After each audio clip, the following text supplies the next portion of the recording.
Vamos a empezar con esta serie de las puertas dimensionales, en ya su 17ª parte, casi nada, y os advierto que la cosa se va a alargar más, hay más material y últimamente la segunda parte podemos dedicarle un poco de tiempo, entonces la cosa se va a alargar.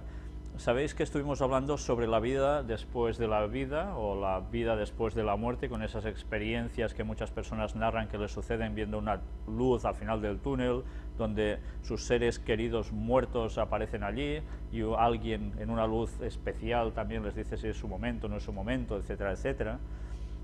Vamos a ver aún un poco más sobre esto, sobre la vida después de la muerte, en un artículo del cual nos deberemos fijar en un pequeño detalle, pero vamos a verlo entero.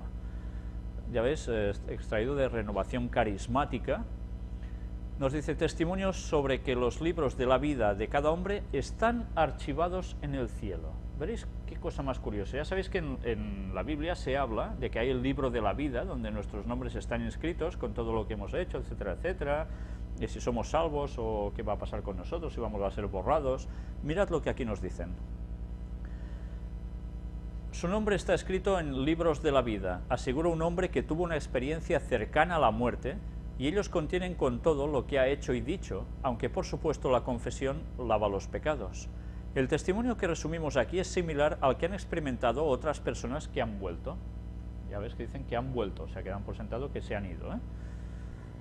Esta información se obtiene a partir del testimonio de un predicador cristiano llamado Richard Sigmund, quien escribió 2 libros sobre su supuesta experiencia, Un lugar llamado Cielo y Mi tiempo en el cielo, que recibió muy buenas críticas, aunque debe entenderse que es denominacional, no católicos, y que Sigmund, que murió en 2010, creía en un rapto.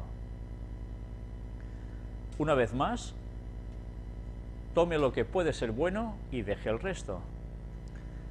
Es curioso, si creía en el rapto secreto, ya sabéis que es eso, que la gente va a ser tomada en un arrebatamiento para no pasar por la gran tribulación, dicen, y le pasó esto. Bueno, vamos a ver más cosas.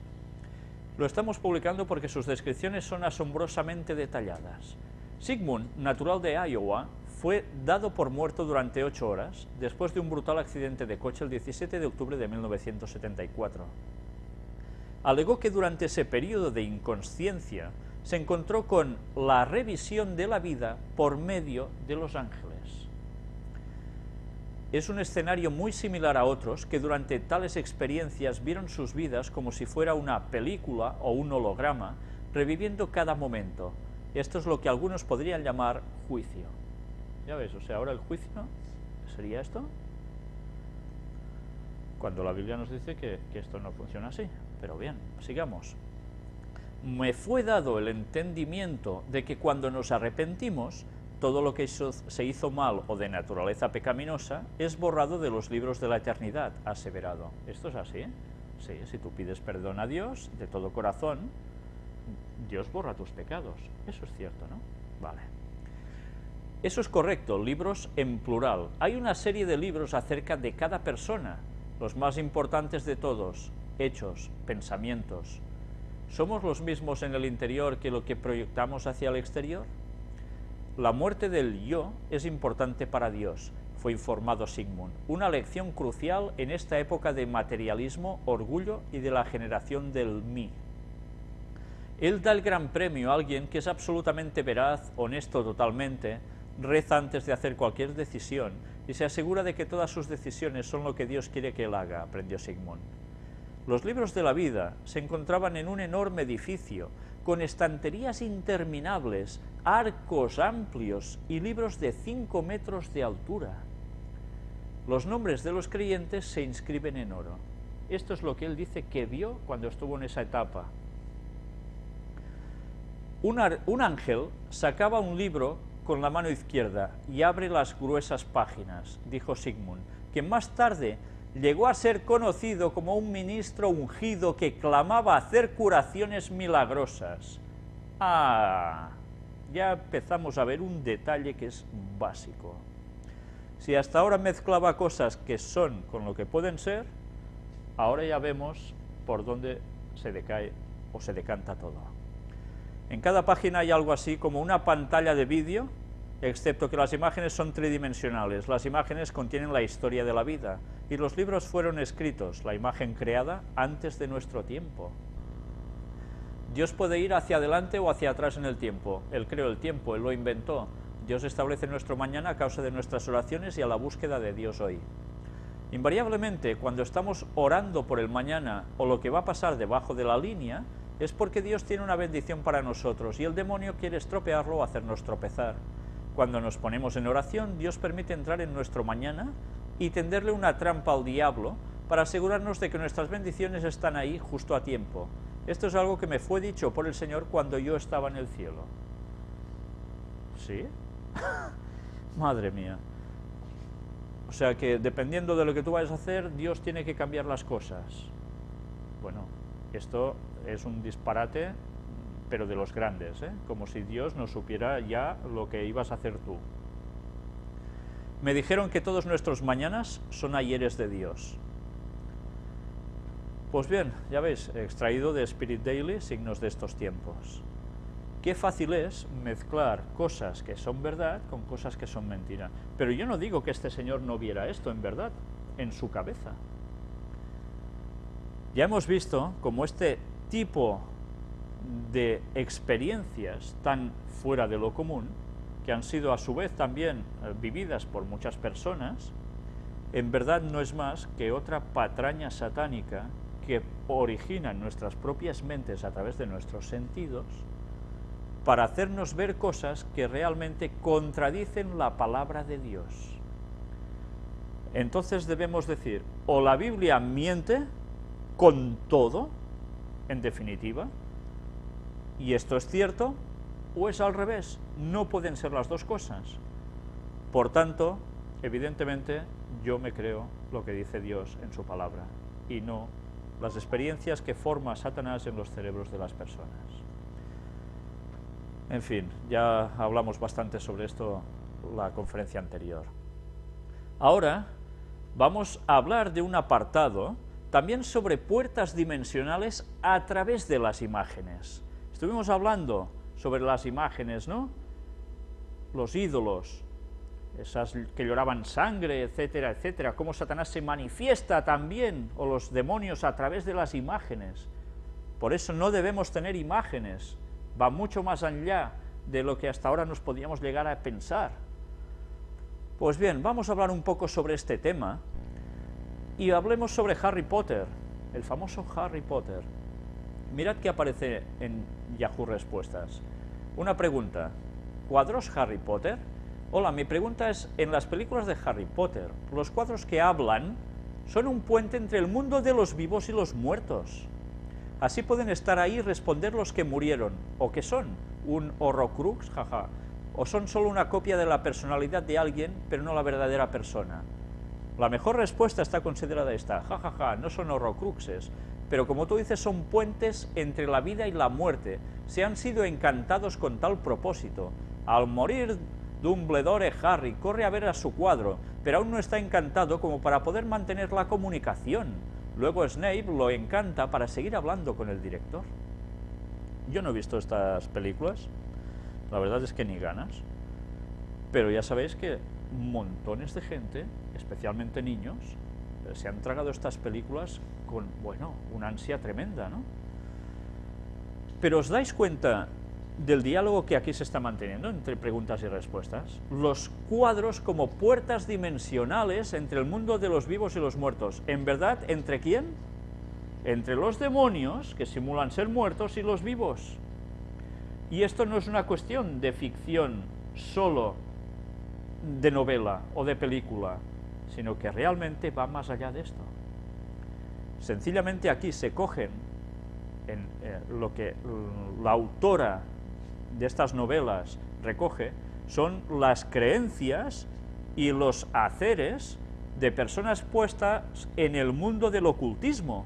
Esto funciona así, y en las películas y en las novelas lo reflejan como si fuera ficción, pero esto está basado en lo que muchas personas practican.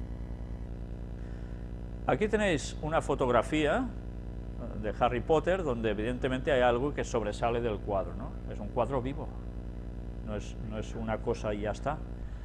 Aquí tenéis una instantánea también de distintos cuadros, claro, todos tienen vida en el fondo, son muertos, pero están vivos.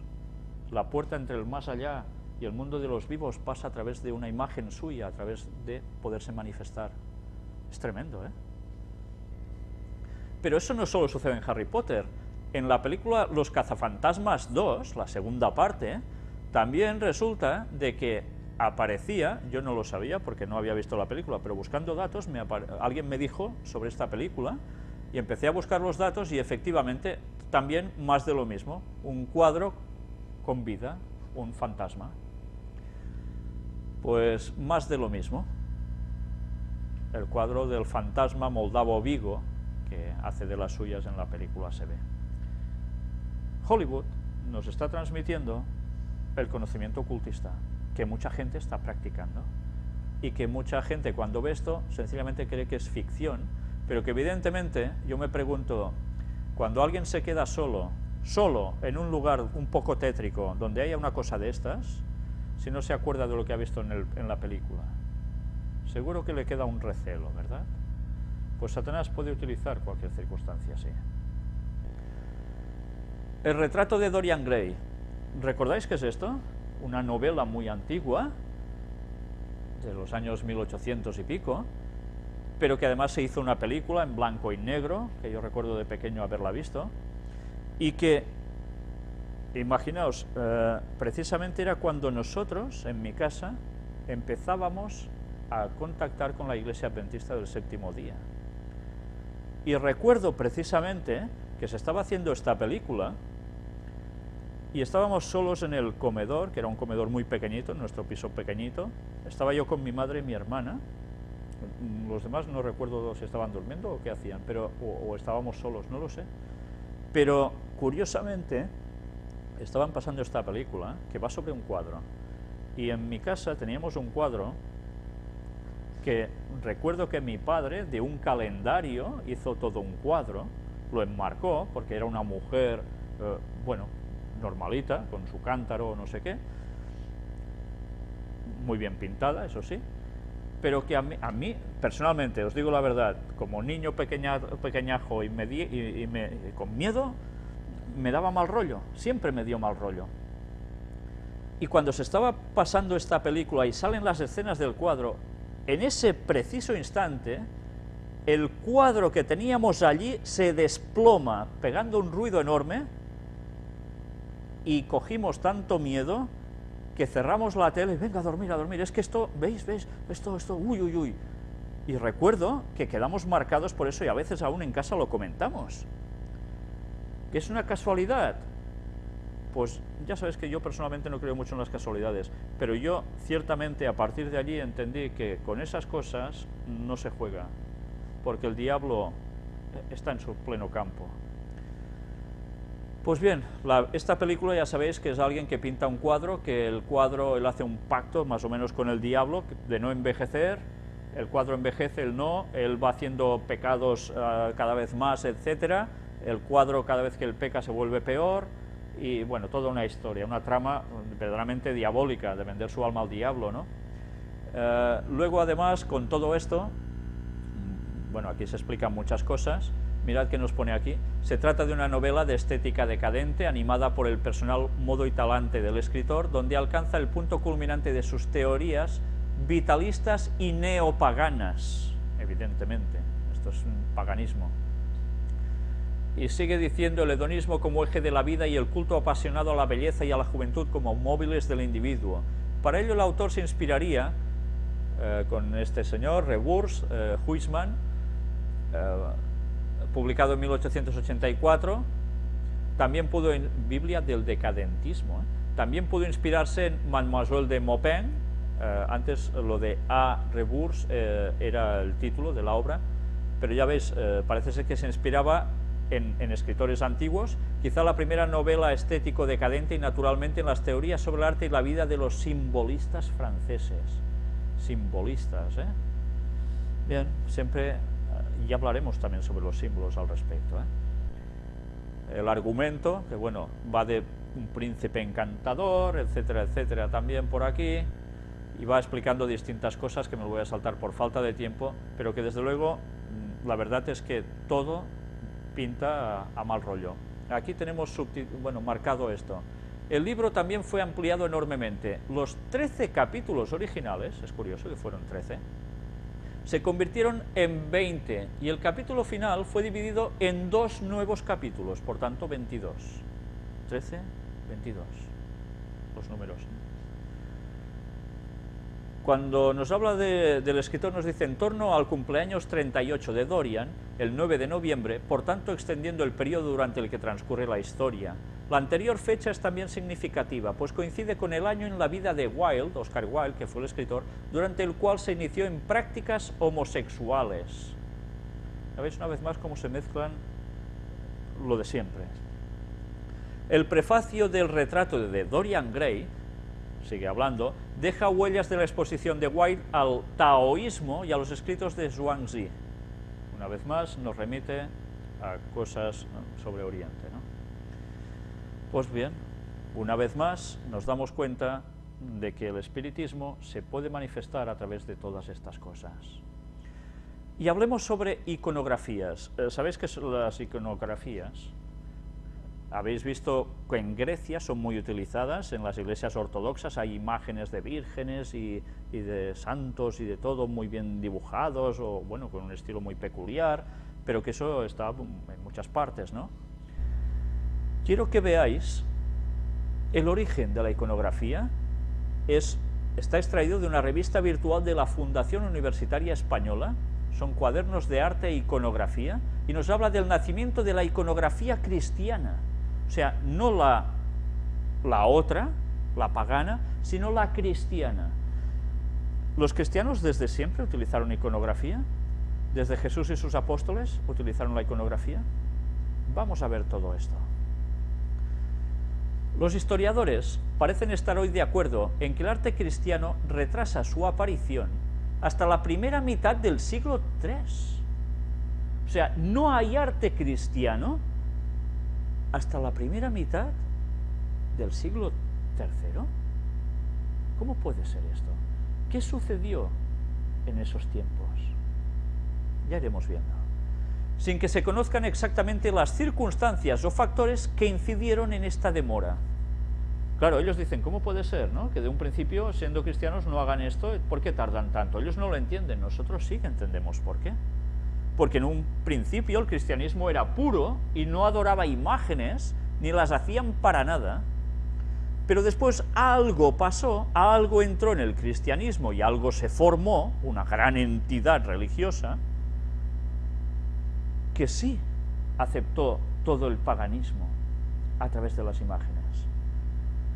Aún así no deja de ser extraño que transcurra tanto tiempo entre la propagación del cristianismo y las primeras expresiones plásticas que reflejen al menos los principios básicos de la nueva doctrina. ¿Les sorprende esto? Es cierto que las nacientes comunidades cristianas, muchas veces pequeñas y diseminadas, y casi siempre semiclandestinas y de condición humilde, constituían el medio social menos propicio para potenciar unas actividades artísticas. Pero el cristianismo también llega a familias patricias, adineradas y relacionadas normalmente, por tradición cultural, con los ambientes artísticos, y aquí en este medio propicio y capaz, tampoco se encuentran manifestaciones artísticas cristianas anteriores a esta cronología. O sea, ni la gente de dinero que se hacía cristiana utilizaba iconografías. ¿Qué pasó entonces? Cabría pensar, entonces, en la dificultad de adecuar unos contenidos de carácter trascendente y espiritual en un contexto artístico en el que se exalta y predomina la forma y la materia. Sin embargo, es el mismo problema que van a encontrar y solventar en el siglo III, cuando ya ante una voluntad definida de buscar unos cauces plásticos, comienzan a insertar sus contenidos en expresiones artísticas anteriores, es decir, paganas, aunque relacionadas simbólicamente con un orden moral. ¿Qué quiere decir esto? Que utilizaron esos cristianos iconografías paganas que ya demostraban una cierta moral para aplicarla luego en una transformación a algo cristiano. Del paganismo fue colando hacia el cristianismo. Por todo ello, el trasfondo ideológico se perfila de manera más definida como la causa primordial, por supuesto no exclusiva, de este inicial y prolongado aniconismo. Cristianos y judíos, por prescripción bíblica, son comunidades con una fuerte tradición iconoclasta. Bueno, dice el Levítico: no os hagáis ídolos, ni pongáis imágenes o estelas, ni coloquéis en vuestra tierra piedras grabadas para postrarse ante ellas, porque yo soy Yahvé vuestro Dios. Términos semejantes se vierten en Éxodo 20, que es donde están los 10 mandamientos, y en Deuteronomio 5, que también se repiten. Los documentos destinados a encauzar la disciplina de las primeras comunidades cristianas insisten en que rechacen cualquier manifestación o cualquier objeto que les aproxime a la imagen, al ídolo. ¿Veis? Los primeros escritos cristianos son contrarios a esto. La Didascalia, manuscrito sirio redactado a mediados del siglo III, aconseja a estas comunidades rehusar cualquier donativo que proceda de pintores o escultores, de aquellos que fabrican ídolos. Hasta ese punto llegaron: no queremos vuestro dinero. Las constituciones apostólicas, compilación realizada a fines del siglo IV y que reúne escritos atribuidos al período inicial del cristianismo, excluyen de la Iglesia a los pintores, del mismo modo que excluyen a las prostitutas. Ni siquiera se plantean que el artista pueda cambiar su antiguo repertorio por otro de contenido cristiano. Eran tajantes, Nada de todo esto. Incluso los padres de la Iglesia, que podían haber enfocado el problema desde la perspectiva de una reflexión más amplia e intelectual, persisten en esta misma actitud. Tampoco. Clemente de Alejandría, del 150 al 216 de nuestra era, espíritu plenamente abierto a la cultura grecorromana, subraya el carácter obsceno y sensual de las artes plásticas, y cuando se dirige a los artistas destaca su incapacidad para aproximarse al mundo del espíritu. ¿Creéis acaso realmente que Dios necesita para existir de la materia y de vuestro arte? Dios no necesita nada ni a nadie, ni puede ser expresado por mano humana alguna. Vuestro arte es incapaz de reproducir exactamente la luz del sol, y pese a eso, osáis representar el espíritu invisible de Dios. Estromata 5 y 6. Era tajante. Tertuliano, del 155 al 220, en su tratado de ídolo, llega a afirmar que los demonios introdujeron las artes músicas y las artes plásticas. En los tiempos más remotos, cuenta Tertuliano, no había estatuas. Es el diablo el que incitó a los hombres a crear estatuas. Los artistas, influidos por sus diabólicos maestros, subordinan el arte a sus propios fines, la rebeldía contra el verdadero bien y contra la verdadera belleza que se llama Dios. Vaya denuncias iban dando, Por otra parte, después de conocer estas posturas prácticamente unánimes, resulta en cierto modo insólita la aparición casi repentina y sincrónica por todo el imperio de un arte cristiano. Arte en el que ya se percibe una dirección eclesiástica que unifica criterios y comienza a perfilar los cauces catequéticos por los que concurrirá de aquí en adelante la iconografía cristiana. Y hay alguien que está marcando pautas, ¿Quién fue? ¿Lo recordáis? Ese poder que iba a ser el papado. No hay duda de que existe una actitud popular bastante generalizada que desea ver en imágenes las figuras de Cristo, de los santos o incluso las escenas más significativas de sus libros sagrados. En realidad forma parte de sus raíces culturales cuando se trata especialmente de un antiguo pagano que ha adorado y ha conocido a sus dioses a través de la manifestación artística. Casi nada. No puede, sin embargo, ser este el único motivo que promueva la aparición del arte cristiano.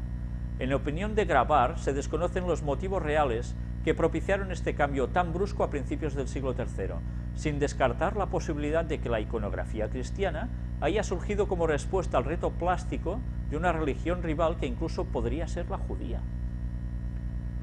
Pero parece más proclive a pensar que judíos y cristianos abandonaron paralelamente su tradicional hostilidad a la imagen, movidos por un resorte común, oscuro e ignoto.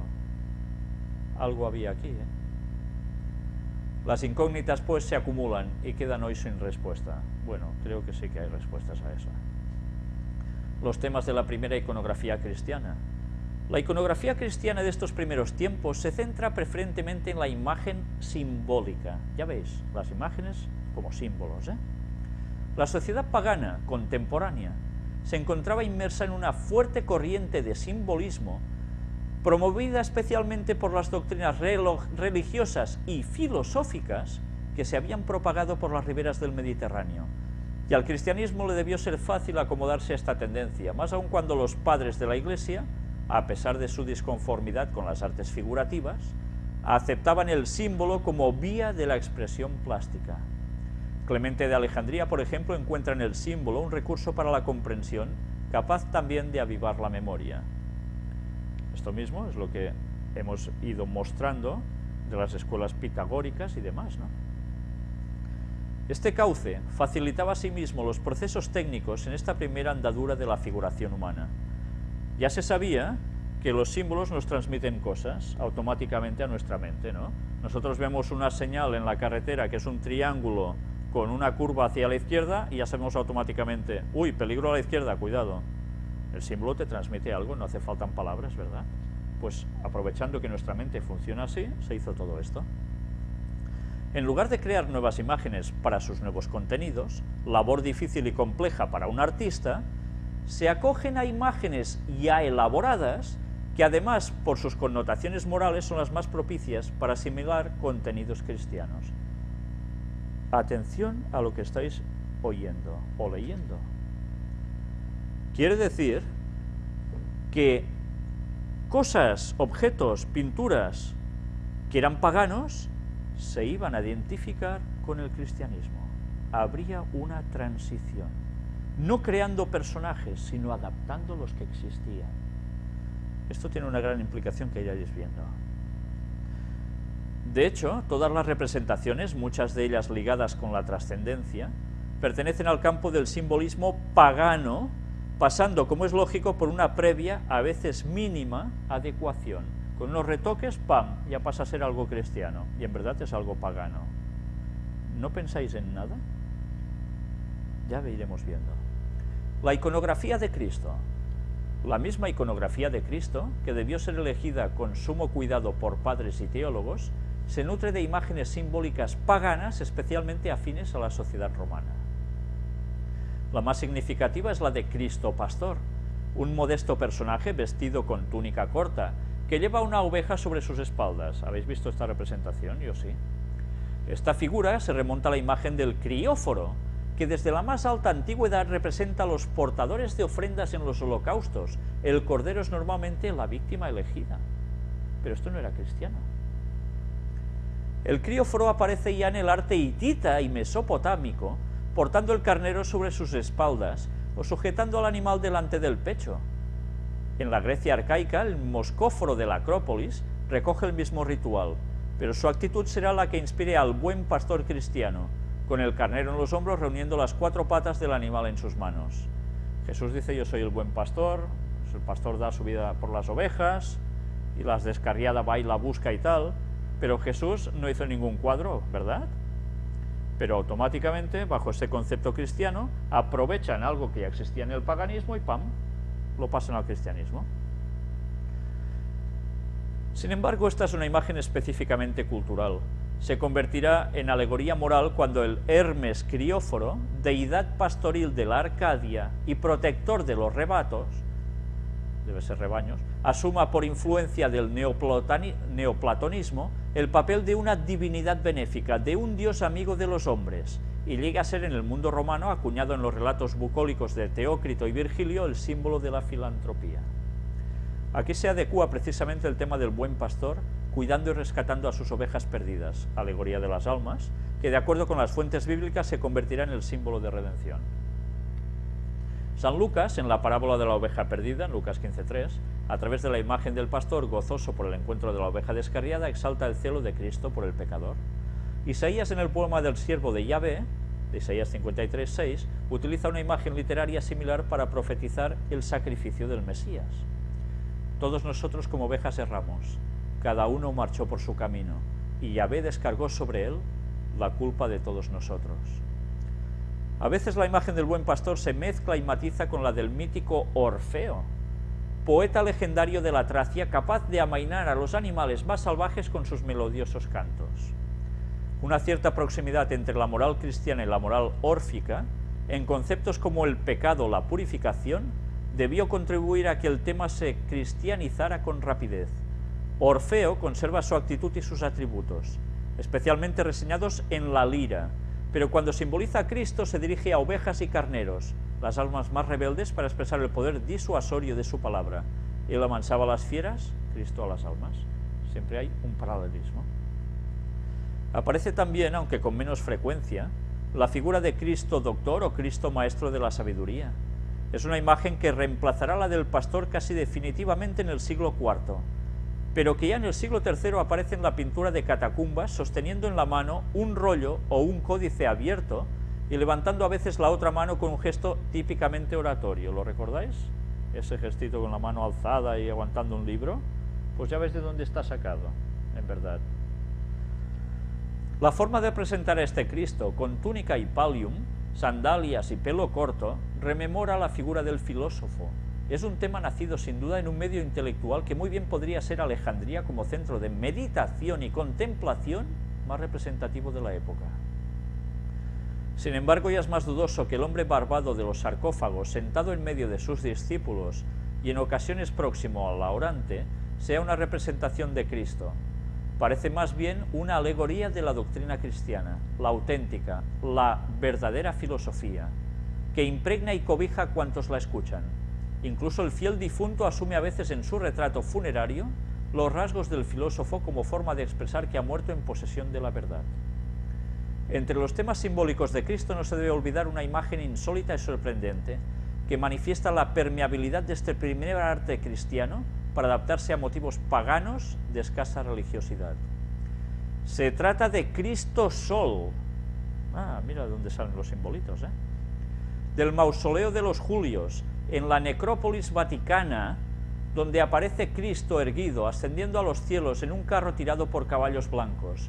La cabeza nimbada emana destellos de luminosidad. ¿Lo recordáis esto así? El carro arrastrado por corceles a través de los cielos es un tema usual entre los artistas paganos a la hora de representar la ascensión de un dios o de un héroe, o al mismo emperador en su gloria póstuma. Por ello, esta representación, ante la ausencia de un signo específicamente cristiano, podría suscitar dudas acerca de su identidad religiosa o pagana. Pero el carácter del propio monumento, pródigo en temas ineludiblemente cristianos, solo permite pensar que en este caso el proceso de cristianización ha sublimado aún más los significados originarios desde los contenidos de la moral cristiana. Aquí me detengo un momento para hacer una reflexión. Si os habéis fijado, todas esas artes, cuadros, esculturas, que se decían cristianos eran de origen pagano. Dicen que se cristianizaron. Yo ahora ya os planteo una cuestión para más adelante, para una próxima conferencia, para que pensemos ya un poco en esto. Verdaderamente, lo que el cristianismo, dígase en verdad catolicismo, no cristianismo auténtico, estuvo haciendo con todo esto y ha seguido haciendo durante años. ¿Quiere decir que en verdad ellos han dejado de lado el paganismo y lo han disfrazado solo de cristianismo? ¿Quiere decir acaso que ellos verdaderamente ya no creen en eso pagano? Con esto os estoy planteando algo que va mucho más allá de lo que en un principio podemos pensar. Y de esto vamos a hablar en el tema sobre la divinidad de tres personas. Va mucho más allá de lo que nos podemos llegar a imaginar. Ellos pueden llegar a utilizar símbolos que a nosotros nos representa algo cristiano, ¿verdad? Pero que en verdad para ellos el significado auténtico es otro. Y se puede utilizar la divinidad de tres, con triángulo, paloma, tal y cual,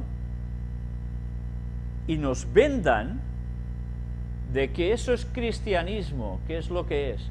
Pero ellos en verdad siguen adorando lo que para ellos simboliza en verdad auténticamente, que sigue siendo pagano, satánico. Hay personas que quieren creer o piensan así porque no saben más, que cuando ellos defienden la divinidad de tres personas, la deidad de tres, y utilizan esa simbología, etcétera, han inventado algo que es totalmente pagano y lo han colado al resto del cristianismo, incluido a los adventistas del séptimo día.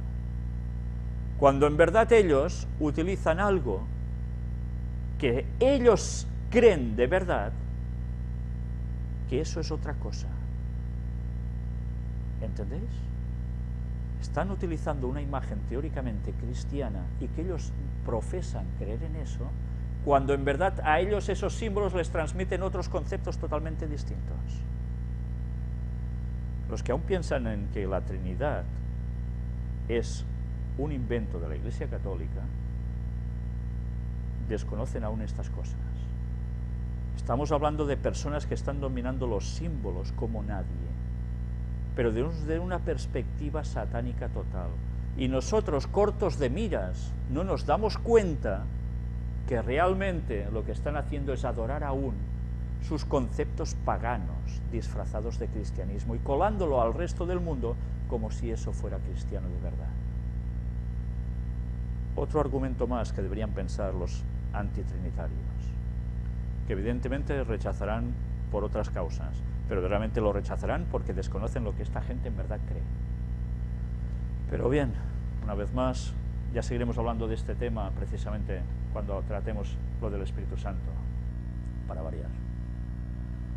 El cristianismo, partiendo de un culto ancestral, identifica sol y luz como se reitera en evangelios y epístolas. La luz es un signo que manifiesta visiblemente algo de Dios, es el reflejo de su gloria. Y así este Cristo Helios es el Cristo luz. En el pensamiento de los padres, sol, luz y Cristo también son ideas especialmente relacionadas, y no es difícil encontrar en sus obras símiles literarios, donde se parangona, por ejemplo, la resurrección de Cristo con la salida del sol.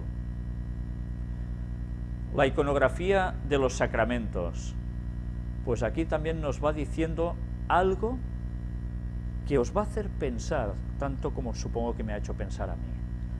¿Recordáis que se dice que los primeros cristianos, y hay imágenes que así lo demuestran, que se han encontrado en las primeras iglesias cristianas empedrados en el suelo, en mosaicos, el símbolo del pez? ¿Lo recordáis? Sí. Mosaicos hechos de piedrecitas que, haciendo dibujos, como hacían los griegos, hicieron los romanos en sus suelos, como tenemos por aquí cerca también, en arqueología lo hemos visto. Se dice que en iglesias cristianas antiguas aparecía un pez, y que eso era el símbolo de que era una iglesia cristiana. Incluso se habla de que en catacumbas, cuando se reunían los cristianos, o cuando se hacían en plan contraseña para identificarse unos a otros, se escribían que eran un pez, que simbolizaba que Cristo, ¿qué había hecho con los peces? ¿Lo recordáis? Os haré pescadores de hombres, y había multiplicado además los peces y dando de comer a la gente. Así se identificaban como cristianos, a través de ese símbolo. Esto es lo que se nos ha ido diciendo, ¿verdad? ¿Realmente ha sido así? Vamos a ver algunas cosas que nos harán pensar. El Cristo pescador, en cambio, es ya una alegoría del bautismo que nos introduce en el campo temático alusivo a los sacramentos. La figura del pescador, habitual en las artes figurativas contemporáneas de carácter pagano, simboliza a Cristo pescador de almas a través de las aguas del bautismo. ¿Qué lleva el Papa como anillo? ¿Lo recordáis? Un anillo grande de oro. Hay una película que también se llama Las sandalias del pescador, muy antigua ya. Lleva el anillo del pescador, le llaman. Buscadlo, buscad los datos, ya los encontraréis. Si no, a ver si la semana que viene os lo añado aquí. El simbolismo del agua, como signo de purificación y vida, es muy frecuente en la historia de las religiones, y resurge también en el cristianismo. Tertuliano, en el Tratado de Baptismo, define a los fieles cristianos como pequeños peces nacidos del agua. Efectivamente, de acuerdo con la teología del bautismo, a través de la inmersión en el agua bautismal y de la inmersión que le sigue, el catecúmeno participa simbólicamente en la muerte y la resurrección de Cristo. Es la condición necesaria para que el fiel cristiano resucite con Cristo a una nueva vida se integre en el cuerpo de la Iglesia y pueda entrar en el reino de Dios. Esto es así, es verdad. La escena de los pescadores faenando en la barca y recogiendo sus redes llenas de peces es la imagen que mejor se adecua a esta doctrina. Los peces simbolizan el nacimiento de un cristiano. La barca y los pescadores a la Iglesia, testimoniando así las palabras de Cristo a Simón Pedro en la pesca milagrosa: desde ahora serás pescador de hombres. Ahora bien, como el tema del bautismo responde a una de las afirmaciones dogmáticas más relevantes que transmite el arte cristiano del siglo III, quizá para incidir aún más en su importancia y contenido, ofrece también una vertiente descriptiva basada en los relatos evangélicos. Cristo, en forma de niño, recibe el bautismo de manos de Juan, mientras la mano de Dios Padre o la paloma planean sobre su cabeza. Esta singular forma de representar a Cristo puede tener su origen en la liturgia bautismal que denominaban pueri o infantes a los catecúmenos, a los que se iban a bautizar. Sin embargo, no todas estas escenas representan el bautismo de Cristo. Aparecen muchas de ellas una imposición de manos sobre la cabeza del neófito que alude simplemente al bautismo de los fieles. Incluso a veces también aparece la paloma, en referencia a la invocación del Espíritu Santo propia de la liturgia bautismal. La Eucaristía es el otro sacramento que aparece en las artes figurativas del siglo III, y tal como su contenido dogmático lo requiere, se reviste de un número mayor de imágenes, asimismo simbólicas y descriptivas, para transmitir al fiel su trascendencia. Se encuentra ante el epicentro del mensaje cristiano. La vid y el cesto de panes, a veces unidos a un pez, son alegorías frecuentes de este sacramento, pero las escenas más significativas son aquellas que por su contenido temático se aproximan al concepto de banquete. En la multiplicación de los panes y peces, cuando Cristo mediante un milagro da de comer a una multitud que le sigue y le escucha, el pan milagroso prefigura y prepara la Eucaristía. El refrigerium, recuerdo del ágape funerario, se convierte también en banquete eucarístico, cuando encima de la mesa ante los comensales aparecen los panes y los peces. La insistente aparición del pez junto al pan no es producto de la casualidad. La palabra griega pez, mediante el procedimiento acróstico, significaba Jesucristo, Hijo de Dios, Salvador. Procedimiento acróstico. Luego, era un símbolo que incidía aún más en la idea de que el mismo Cristo se inmolaba en el sacramento como se inmoló en la cruz. Mediante el alimento eucarístico, el cristiano rememoraba la muerte redentora que va a liberar a los hombres del pecado y que a través de la resurrección les da paso a la vida eterna. Y ahora hagamos un poco de memoria. Vayamos hasta Babilonia. ¿No tenían ellos una deidad que era un pez? En la Trinidad pagana de los babilonios no había precisamente el pez. ¿Por qué el Papa lleva la mitra en forma de una boca de pez? Porque proviene de allí. Luego esto se coló al cristianismo y bajo esa simbología del pez, mira, esto es cristiano. ¿Os dais cuenta con qué sutileza Satanás trabaja? Y mezcla símbolos que pueden ser de una cosa de otra. Y mientras a nosotros se nos vende que es una cosa, en verdad por detrás es otra. Así juega el Vaticano. Ellos no adoran a Dios, ellos adoran a Lucifer y todo el paganismo, todas esas ciencias ocultas. Evidentemente no todos, pero muchos de ellos en su cúpula saben que eso es así. Por eso Satanás los está utilizando para sus fines. Y nos están vendiendo conceptos que nos parecen muy cristianos y en verdad para ellos simbolizan otra cosa totalmente distinta. La iconografía del más allá.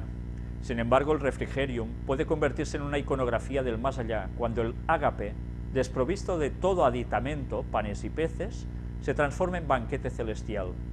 Es un tema estrechamente ligado al banquete eucarístico, ya que son muchos los textos de la Biblia que ven en la Santa Cena una preparación del banquete mesiánico en el que Cristo volverá a encontrarse con los suyos. Tanto en el discurso en la sinagoga de Capernaum como en la parábola del banquete nupcial, los evangelistas Juan y Mateo respectivamente hacen referencia a esta alegoría, pero quizá alcanza una expresión literaria más bella en el banquete mesiánico de Isaías 25. Hará Yahvé Sebaot a todos los pueblos en este monte un convite de manjares frescos, convite de buenos vinos. Consumirá en este monte el velo que cubre a todos los pueblos y la cobertura que cubre a todas las gentes. consumirá la muerte definitivamente. Pero no solo el ágape alude en el arte cristiano a este refrigerium celestial, es decir, al lugar de la luz y de la paz, según el canon de la misa, donde se encuentran las almas en redención. Puede estar reflejado, por ejemplo, en la sombra de un arbusto. Esta simbología, que no aparece en textos bíblicos ni en los primeros padres de la Iglesia, debe surgir más bien como consecuencia de una actitud popular que asimila en parte la historia de Jonás con el mito de Endimión y crea un Jonás cansado y adormecido bajo un arbusto como imagen del alma en el paraíso. ¿Os dais cuenta una vez más cómo se mezclan los dos conceptos? El mito de Endimión se había convertido entre los romanos de época en una invocación funeraria para conseguir sus deseos de bienaventuranza y eternidad. Invocación funeraria de muertos. A Endimión, pastor de gran belleza, amado por Selene, Zeus le permitió elegir la existencia que más deseara. Pidió no envejecer nunca, ser inmortal, y Zeus le dejó sumido en un sueño sin fin. ¿Os suena esto de no envejecer nunca, ser inmortal? Retrato de Dorian Gray, ¿no? Endimión se convierte en el símbolo de la felicidad humana que se desliza hacia la bienaventuranza eterna. Antes hemos estado hablando de esas escenas que se representan a Cristo con los discípulos, todo así en símbolos y tal. Leonardo da Vinci también pintó un cuadro muy famoso de la Cena del Señor, ¿verdad? Quedaos con este concepto, porque antes os he dicho que íbamos a mostrar imágenes sobre Notre Dame y de algo realmente ocultista, de algo realmente pagano desde la gran antigüedad, y vais a ver también una cierta relación con ese cuadro de Leonardo da Vinci, en el cual, una vez más, cuando él pintó, no estaba pintando lo que nosotros vemos, sino que él se estaba refiriendo a otras cosas, y jugaba con la imaginería que nosotros entendemos como símbolos cristianos. De eso hablaremos también en su momento. Pero ya veis, y ya veréis qué fácil nos cuelan las cosas. El mito se aplica concretamente a la última fase del ciclo de Jonás, que cuenta sus incidencias en el mar, desde el momento en que fue arrojado de la barca, devorado por un gran pez y vomitado a tierra por el cetáceo después de tenerle en su vientre 3 días y 3 noches. La imaginación popular, no el relato bíblico, presupone que Jonás, después de su peripecia, descansa en un paraje frondoso y se queda adormecido. Es el Endimión cristianizado que se convierte en la imagen del alma en el paraíso. ¿Cómo se va colando todo? Pero también se ha interpretado la escena de Endimión como el reposo intermedio del alma bienaventurada a la espera de su destino final. Parece en efecto que la religiosidad romana, por influencia de ciertas doctrinas filosófico-religiosas, situaba en la luna el proceso de purificación necesario para que las almas pudieran alcanzar el cielo empíreo. En este lugar de paso precisamente colocaban a Endimión. ¿Y cómo se pinta la Virgen María? ¿Encima de qué? ¿Lo recordáis? De una luna, ¿verdad? Claro, hay un texto bíblico que habla de una virgen, de unas estrellas y demás, y automáticamente el catolicismo cogió esa imagen para decir, es la Virgen María, cuando sabemos que no es así. Pero ya veis cómo utilizan simbologías paganas que en verdad transmiten otros conceptos y nos lo cuelan como cristianos. Jugadas maestras, ¿eh? De un modo significativo, Tertuliano parece aceptar esta misma teoría en el pasaje de su tratado De Anima, cuando se pregunta dónde permanecerán las almas hasta el final de los tiempos, y aventura como posibles lugares el aire o la luna. Obsesionado sin duda por el tema, vuelve a insistir en la idea de un refrigerium interim, en su obra Contra Marción, pero aquí olvida el ámbito lunar y, apoyándose en la historia del pobre Lázaro y el rico Epulón, imagina que el receptáculo temporal de los justos en espera de la resurrección será el seno de Abraham. No obstante, es una noción excesivamente sutil, también aislada, como para poderla incorporar sin vacilaciones a esta iconografía del más allá. Los teólogos, los mismos fieles, se cuestionarán en múltiples ocasiones el destino inmediato del alma después de la muerte, pero intentar percibir estos matices en los símbolos alusivos al alma en estado de gracia resulta en exceso audaz y poco convincente. Curiosamente, el primer arte cristiano vuelve de nuevo sus ojos a los mitos paganos para lograr otra imagen del alma redimida. Será en la fábula de Eros y Psique, transmitida por Apuleyo, que ya había sido interpretada por platónicos y neoplatónicos como una promesa de la dicha eterna en el más allá. Psique, amante de Eros, es el prototipo de la desdicha a consecuencia de las luchas entre el amor humano y el amor divino. En este aspecto personifica el destino del alma humana. Su recompensa será quedar unida a Eros en la inmortalidad.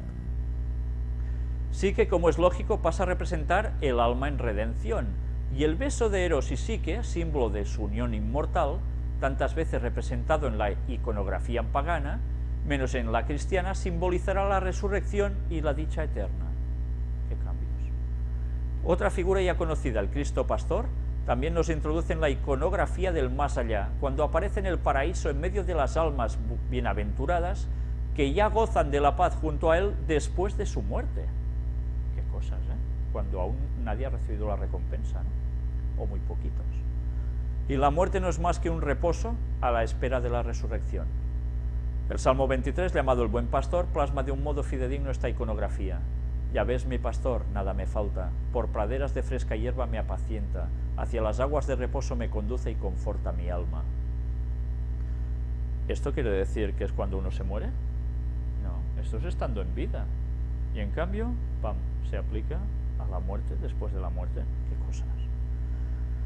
Las almas bienaventuradas son muchas veces las ovejas que pacen en el paraíso junto a su pastor, pero otras, a semejanza de una alegoría pagana, la pietas, surgen en forma de orantes, con las manos levantadas en acción de gracias por su salvación.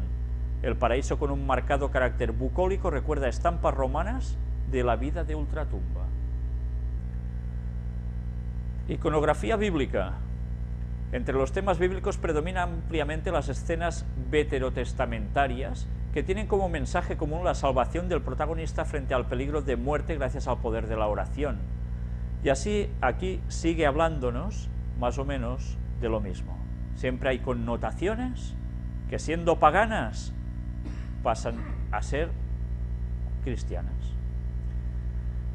Y ya veis que es muy amplio, hay para mucho tema aquí, pero bien, lo importante creo que era que pillases ese concepto.